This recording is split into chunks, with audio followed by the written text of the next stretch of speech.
Buhay at kabuhayan na apektado sa hindi pa humuhupang problema ng baha sa Macabebe sa Pampanga. Kinailangan na ngang isara pati ang district hospital sa lugar dahil delikado na mga pasyente at empleyado. At doon nakatutok live si Ian Cruz. Ian? Mel, ramdam nga natin ang matinding kalbaryo ng mga residente dito sa Macabebe, Pampanga dahil sa napakatagal ng pananalasa nga ng mataas na baha. Kaya naman, Mel, ang tanging nais nila dito, sana magkaroon ng pangmatagalang solusyon sa baha. 2 linggo ng misulang water world ang bahagi ng Barangay Batasan sa Macabebe, Pampanga. Kasunod niya ng malakas na mga pag-ulan at pag-apaw ng Pampanga River. Hanggang baywang ang baha sa bahay ni Darvin David. Kaya sa lumang bahay ng lola ng kanyang misis siya, nakisilong. Pangmatagalang flood control project ang hiling nila. Sana nga masolusyonan yung ganitong problema sa lubog. Dahil mahirap po sa mga tulad namin na linulubog yearly.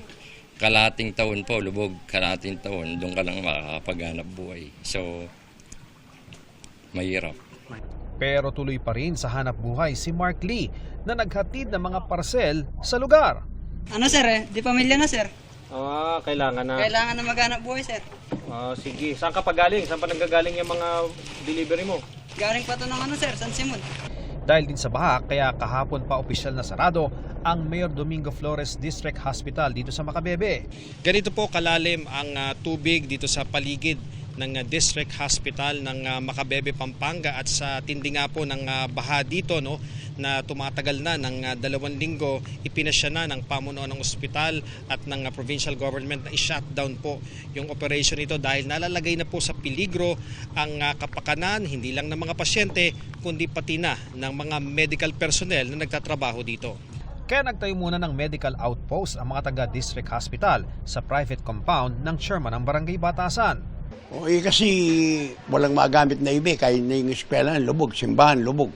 Ito dyan natutulog yung mga doktor. Dito na nagpa-check up ang buntis na si Kathleen Guevara. Bukod sa maayos sa pagbubuntis at panganganak, umaasa siyang may makabuluhang flood control project na sa Pampanga. Para po maibsan naman po yung pag-iirap ng mga taga-Macabebe din po. Kasi sa Masantol din po lubog eh. Mga malalalim din po yung mga tubig doon. Naghatid na ng 20,000 food pack sa lugar ang Department of Social Welfare and Development o DSWD. Nadadagdagan pa ng 10,000. May hiling ang gobernador ng Pampanga na gusto niyang makarating sa Pangulo. Pagsabi niyo lang kay Presidente na mayroong gagawin master plan.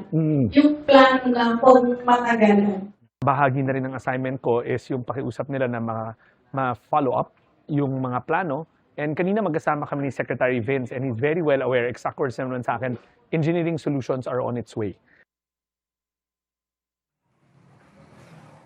Mel, sabi rin ni Secretary Gatchalian, dahil nga sa napakatagal na ng baha dito sa Pampanga, iniisip na rin nila yung pagbibigay ng mga cash assistance. Ang mga taga dito naman sa Pampanga ay sanay na talaga sa taon-taon na baha, pero talaga Mel, ngayon ang hinihiling nila ay intervention ng national government sapagkat malalim daw ang problema sa baha na kailangan na ng solusyon. Yan ang latest mula rito sa Macabebe, Pampanga. Balik sa iyo, Mel.